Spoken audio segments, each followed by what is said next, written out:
ایک تو صورت ہوتی ہے کہ آدمی ایک سوال کر کے جواب لے کے پھر دوسرا کرے پھر تیسرا، بائی پاس 3 سوال کر لے، وہ تو پتہ چل جائے گا کہ 3 سوال ہوئے۔ ایک طریقہ ایک ہی سانس میں بغیر انقطاع کے تینوں ہی سوال اکٹھے کر دیا جائے تو نہیں کہا، اس کو ہمارے یہاں مسلمانوں میں ہیلا کہتے ہیں تو اب ایکچولی یہ 3 سوال ہو گئے۔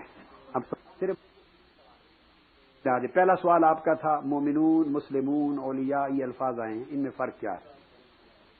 گزارش یہ ہے، جی ہاں میں عرض کرتا ہوں، مومن، مسلم، متقی، محسن، آپ نے 3 اصطلاحات استعمال کی۔ قرآن مجید میں سینکڑوں اصطلاحات ہر ایک مسلمان کے اپنے حال اور درجے کے مطابق بیان ہوئی ہیں۔ میری ایک کتاب ہے، وہ یہاں میں نے پہلے دی اگر کسی موقع پر، وہ ہے طبقات العباد، اسی موضوع پر ایک چھوٹی کتاب ہے کہ قرآن مجید نے پسندیدہ افراد کے طبقے اصطلاحات کے ساتھ کیا بیان کیے اور ناپسندیدہ افراد کے اصطلاحات کے ساتھ جو طبقے بیان کیے، تو دونوں طرف کے طبقات کو ما اصطلاحات بیان کیا میں نے اس میں مرتب کیا قرآن مجید سے۔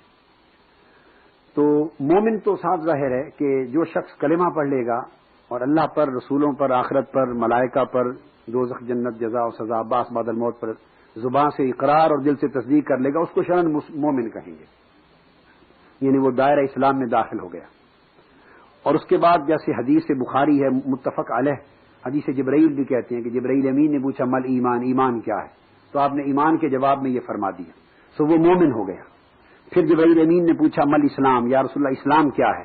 تو آپ نے لفظ اسلام کے جواب میں فرما دیا اللہ رسول کی، یعنی توحید کی اور رسالت کی شہادت دینا اور نماز کی اقامت قائم کرنا اور روزہ رکھنا رمضان کا اور حج ادا کرنا اور زکوٰۃ کی ادائیگی، تو اسلام ہے۔ تو مطلب یہ ہے کہ جس نے اس پر عمل کر لیا وہ مسلم ہو گیا۔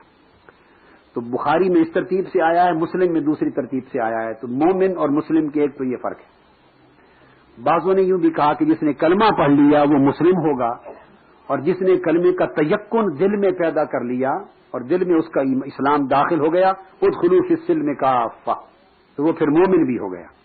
تو مومن اور مسلم کی اصطلاحات مومنین مسلمین کی تو عموماً یہ ہیں۔ اس کے بعد قرآن مجید نے عملی اصطلاحات بھی بیان کی، یہ ہے اعتقادی مومن اور مسلم۔ آگے عملاً بھی مومنین کاملین ہیں، مومن کامل ہے، ناقص ہے، مسلمان اچھے برے ہیں۔ تو فاسقین جو فاسق فاجر وہ بھی مسلمین میں آتے ہیں، مسلمان آتے ہیں، کافر مشرکین نکل جاتے ہیں۔ تو کسی نے احسان کیا تو اس کو محسنین کہہ دیا، تقوی والوں کو متقین کہہ دیا۔ تو یہ پھر آگے جتنی اصطلاحات آپ کو قرآن مجید میں ملتی ہیں، بنیادی اصطلاحات مومنین اور مسلمین کی ہیں۔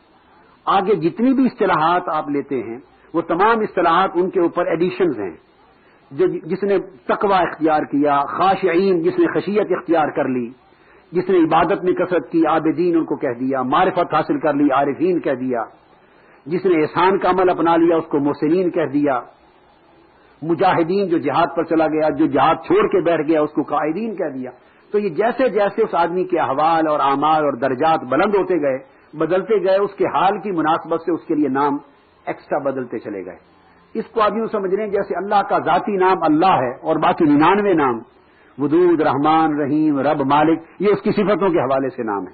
حضور علیہ السلام کا ذاتی نام محمد ہے صلی اللہ علیہ وسلم، 99 نام آپ کی صفات اور کمالات کے باعث پائے جاتے ہیں۔ تو مسلمانوں میں بھی اس طرح کی جیسے جیسے صفات ہیں، درجات ہیں، نام ملتے ہیں۔ اب ان میں آ جاتا اولیاء اللہ، جو تیسرا آپ نے لفظ بولا۔ اولیاء بنیادی طور پر اس کے بھی 2 معانی ہیں۔ ایک تو فرمایا ان اولیاءہ الا المتقون، جو لوگ صاحبان تقوی ہیں وہ اولیاء ہیں۔ اور قرآن مجید نے پھر اولیاء کا، اولیاء اللہ کا لفظ، اس میں ایک توجہ طلب چیز ہے، اولیاء کا لفظ 2 طرح آیا ہے قرآن مجید میں، کہیں خالی اولیاء آیا ہے بلکہ 3 طرح آیا ہے۔ کہیں اولیاء الرحمان اور اولیاء اللہ کی طرف، اللہ کی طرف منسوب ہو کے آیا ہے، اور کہیں شیطان اور طاغوت کی طرف منسوب ہو کے آیا ہے۔ تو لفظ اولیاء کی 2 امپلیکیشنز ہیں۔